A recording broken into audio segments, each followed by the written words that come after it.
मुख्यमंत्री भगवंत मान बेंगलुरु में आयोजित इन्वेस्ट पंजाब कार्यक्रम में हुए शामिल। कहा, पंजाब में हुनर की कोई कमी नहीं, औद्योगिक इकाइयों को राज्य में आने का दिया गया न्योता।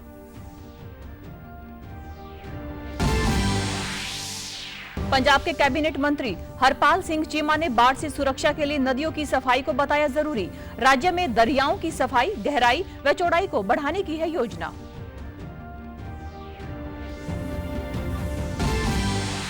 और एडीजीपी वाई पूर्ण कुमार का आज चंडीगढ़ में होगा अंतिम संस्कार। रोहतक में खुदकुशी करने वाले एएसआई के परिवार से मिले हरियाणा के सीएम नायब सिंह सैनी। नमस्कार, चंडीगढ़ से आपका स्वागत है। मैं हूं पायल। अब समाचार विस्तार से। पंजाब में निवेश को बढ़ावा देने के लिए पंजाब के मुख्यमंत्री भगवंत सिंह मान व कैबिनेट मंत्री संजीव अरोड़ा की तरफ से बेंगलुरु में इन्वेस्ट पंजाब कार्यक्रम के तहत विभिन्न औद्योगिक इकाइयों के नुमाइंदों के साथ मुलाकात की गई और उन्हें राज्य में आने का न्योता दिया गया। बाद में पत्रकारों के साथ बातचीत करते हुए भगवंत मान ने कहा कि पंजाब में हुनर की कोई कमी नहीं है, इसलिए राज्य में उद्योगों को बढ़ावा दिया जा रहा है। उन्होंने पंजाब के विभिन्न बड़े औद्योगिक क्षेत्रों का जिक्र करते हुए कहा कि वे लंबे समय से पंजाब के साथ जुड़े रहे हैं। उन्होंने बताया कि जिन उद्योगपतियों के साथ बैठकें की गई हैं, उनका पंजाब के साथ पुराना रिश्ता रहा है। मुख्यमंत्री ने कहा कि पिछले समय से जो निवेश पंजाब से अलग स्थानों पर चला गया था, उनको वापस लाया जाएगा, क्योंकि सरकार औद्योगिक इकाइयों के साथ कोई रस्मी समझौते करने में विश्वास नहीं रखती। उन्हें सीधे तौर पर पंजाब में आने का व निवेश करने का न्योता देती है।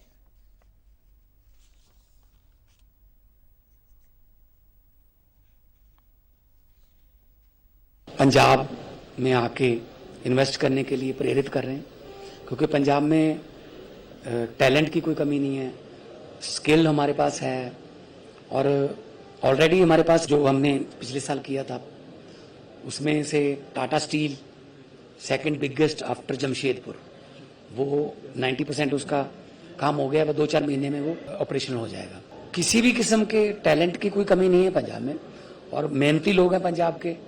तो मुझे उम्मीद है कि बेंगलोर के इस 2 दिना जो इन्वेस्ट पंजाब की मीटिंग है, तो उससे बड़े बड़े जो इंडस्ट्रियलिस्ट हैं वो पंजाब में इंटरेस्टेड हैं।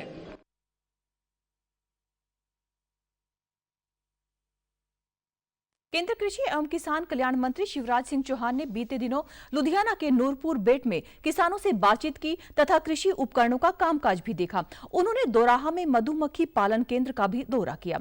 कृषि मंत्री ने धान की कटाई के लिए कंबाइन हार्वेस्टर पर लगी एसएमएस प्रणाली व गेहूं की बिजाई के लिए हैप्पी स्मार्ट सीडर का डेमो भी देखा। इस अवसर पर मीडिया से बातचीत करते हुए शिवराज सिंह चौहान ने कहा कि नूरपुर एक ऐसा गाँव है जहाँ 2017 से पराली नहीं जलाई जाती।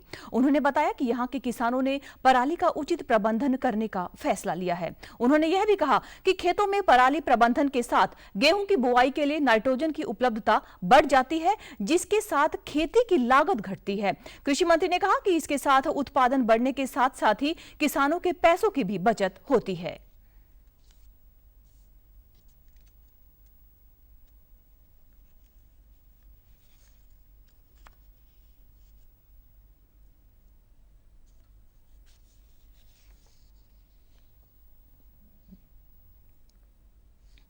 अगर आप ऐसे पराली का प्रबंधन करते हैं, खेत में मिलाते हैं और बोनी करते हैं, तो 2 साल के बाद यही नाइट्रोजन के रूप में इस जमीन में, क्योंकि इस पराली से ही नाइट्रोजन मिलेगा इस जमीन को, और उस नाइट्रोजन के कारण आपको यूरिया कम डालना पड़ेगा, क्योंकि यूरिया का मतलब नाइट्रोजन, और 1 एकड़ में 2 क्विंटल तक ज्यादा उत्पादन होगा। तो यूरिया का पैसा बचेगा, सॉइल हेल्थ बढ़ेगी, यूरिया के कारण जो नुकसान होता है वो भी नहीं होगा। और इसलिए मेरी अपील है, मेरे प्रिय किसान बहनों और भाइयों, पराली मत जलाइए। पंजाब दौरे के अंतिम चरण में कृषि मंत्री ने मोहाली में एक प्रेस कॉन्फ्रेंस की, जिसके दौरान उन्होंने केंद्र को पंजाब व पंजाबियों का हितैषी बताया। उन्होंने पंजाब के बाढ़ प्रभावित लोगों की हर संभव सहायता की प्रतिबद्धता भी दोहराई। कृषि मंत्री ने बताया कि पीएम आवास योजना के तहत 3,603 आवास के लिए संबंधित विभाग को निर्देश दिए गए हैं व जल्द ही बेघर लोगों को छत मुहैया होगी। उन्होंने पीएम किसान सम्मान निधि योजना के तहत किसानों को दी गई वित्तीय सहायता का भी जिक्र किया।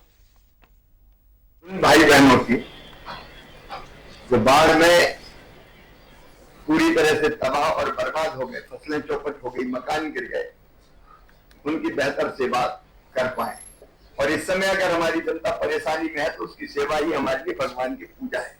हमने पंजाब में बीज किसानों को मिल जाए निःशुल्क, कनक का बीज, गेहूं का बीज, उसके लिए भी हमने 74 करोड़ रुपए की राशि स्वीकृत की है ताकि किसानों को निःशुल्क अच्छा बीज मिल जाए।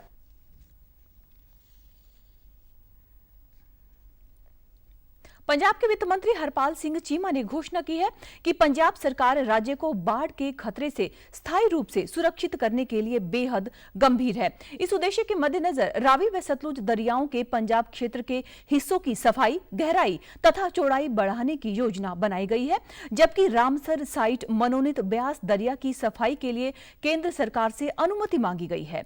दिड़बा में पत्रकारों के साथ बातचीत करते हुए चीमा ने वर्ष 2023 व इस वर्ष में आई बाढ़ से पंजाब को हुए भारी नुकसान का जिक्र करते हुए कहा कि दीर्घकालिक बाढ़ से सुरक्षा सुनिश्चित करने के लिए दरियाओं की सफाई बेहद आवश्यक है। उन्होंने बताया कि ब्यास दरिया के 28 स्थानों की पहचान की गई है जिन्हें तुरंत ही सफाई की जरूरत है, जिसके लिए केंद्र सरकार ने इस पहल के लिए अधिकतम सहयोग प्रदान करने की अपील भी की है। उन्होंने दिड़बा विधानसभा क्षेत्र के निवासियों को 11.46 करोड़ रुपए के विकास प्रोजेक्टों का नींव पत्थर रखकर तथा विभिन्न परियोजनाओं का उद्घाटन भी करने की बात की।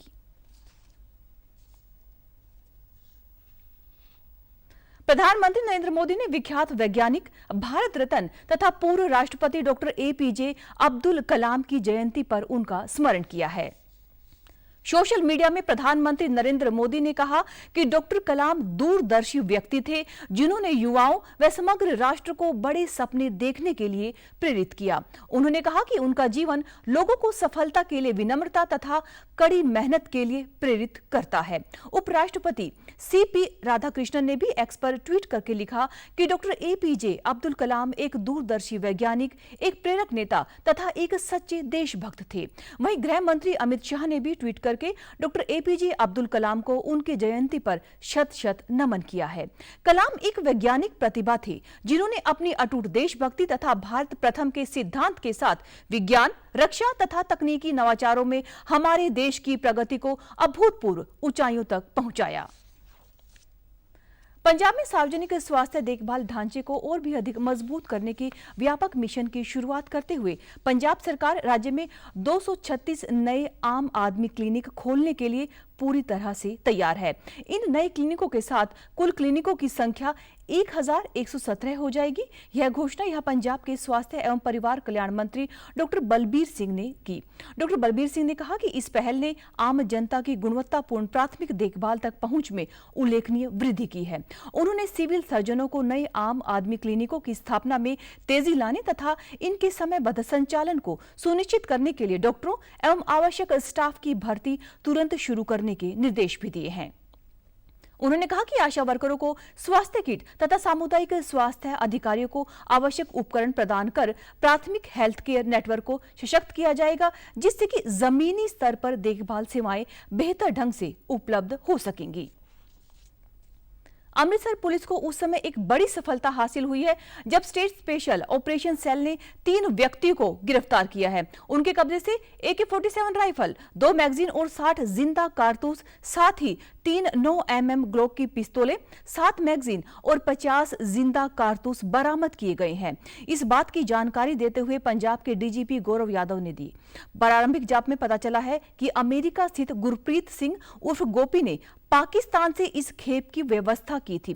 डीजीपी ने बताया कि तस्करों की पहचान करने, इस मामले के अगले पिछले संबंधों को सुलझाने और पूरे तस्करी नेटवर्क को समाप्त करने के लिए जांच जारी है। पंजाब के स्थानीय निकाय मंत्री डॉक्टर रवजोत सिंह ने अमृतसर, जालंधर और पटियाला में निजी कंपनी के द्वारा संचालित जल आपूर्ति परियोजनाओं की प्रगति की समीक्षा के लिए एक विस्तृत समीक्षा बैठक की। इन परियोजनाओं के कार्य की समीक्षा करते हुए कैबिनेट मंत्री ने परियोजना के योजनाबद्ध तथा जल्द कार्यान्वयन को यकीनी बनाने के लिए पटियाला के लिए जोनवार कार्यान्वयन योजना तैयार करने के लिए दिए गए और अमृतसर व जालंधर में श्रमिकों की संख्या बढ़ाने के आदेश भी दिए ताकि कार्य को तेजी से पूरा किया जा सके। डॉक्टर रवजोत सिंह ने निजी कंपनी को निर्देश दिए हैं कि वे सभी पहचाने गए जोनों में प्रभावी तथा समय पर सड़क मरम्मत सुनिश्चित करने के लिए समर्पित टीमें तैनात करें। उन्होंने कंपनी को यह भी कहा कि कार्यान्वयन चरण के दौरान यात्रियों को किसी भी प्रकार की असुविधा न हो, इसके लिए मजबूत ट्रैफिक प्रबंधन व्यवस्था सुनिश्चित की जाए। परियोजना को निर्धारित समय में पूरा करने के महत्व पर जोर देते हुए स्थानीय निकाय मंत्री ने कंपनी से परियोजना की समय सीमा का सख्ती के साथ पालन करने की अपील भी की। आईपीएस अधिकारी वाई पूर्ण कुमार का अंतिम संस्कार आज शाम 4 बजे चंडीगढ़ स्थित सेक्टर 25 शमशान घाट में किया जाएगा। इससे पहले उनका शव पोस्टमार्टम के बाद सेक्टर 24 स्थित आवास पर लाया जाएगा। यह जानकारी 31 सदस्यीय कमेटी के सदस्य रेशम सिंह ने मीडिया को दी। रेशम सिंह ने बताया कि आज पोस्टमार्टम की प्रक्रिया पूरी कर ली गई है। इसके बाद शव उनके आवास पर लाया जाएगा। शाम 4 बजे उनका अंतिम संस्कार किया जाएगा। उन्होंने इस कठिन समय में साथ देने के लिए सभी का आभार व्यक्त किया। पोस्टमार्टम हुआ है। आज उनको कोठी नंबर 132 सेक्टर 24A चंडीगढ़ से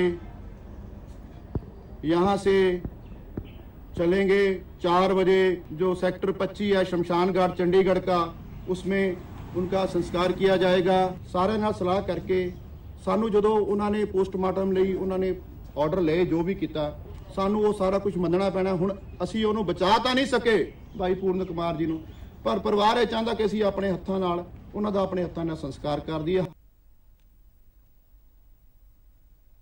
गौरतलब है कि वाई पूर्ण कुमार की मौत को लेकर न्याय की मांग अभी भी बनी हुई है।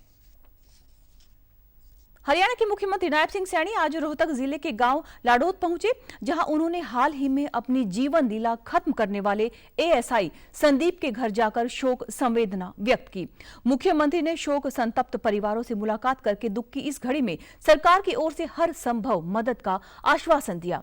मुख्यमंत्री सैनी ने परिजनों को भरोसा दिलाया कि इस मामले में पूरी गंभीरता से उचित कार्रवाई की जाएगी और दोषियों को बख्शा नहीं जाएगा।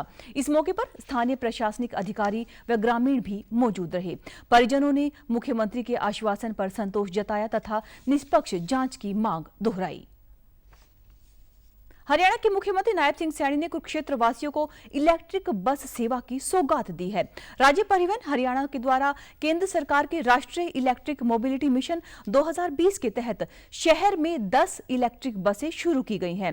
दीपावली तक यात्रियों को इन बसों में निःशुल्क यात्रा की सुविधाएं मिलेंगी। ये बसें न केवल प्रदूषण से मुक्त होंगी बल्कि शहर के पर्यावरण को भी स्वच्छ बनाए रखने में मदद करेंगी। गीता जयंती और आगामी सूर्य ग्रहण जैसे प्रमुख आयोजनों में भी ये बसें नागरिकों की सुविधाओं के लिए उपलब्ध रहेंगी। शहर में अलग अलग रूटों पर इन बसों का संचालन किया जाएगा। इसके साथ ही प्रदेश के 10 शहरों में 375 इलेक्ट्रिक बसों के संचालन हेतु अलग अलग सिटी बस सेवा डिपो का निर्माण भी किया जा रहा है। यह पहल हरियाणा को हरित व टिकाऊ परिवहन की दिशा में आगे बढ़ाने का एक महत्वपूर्ण कदम है।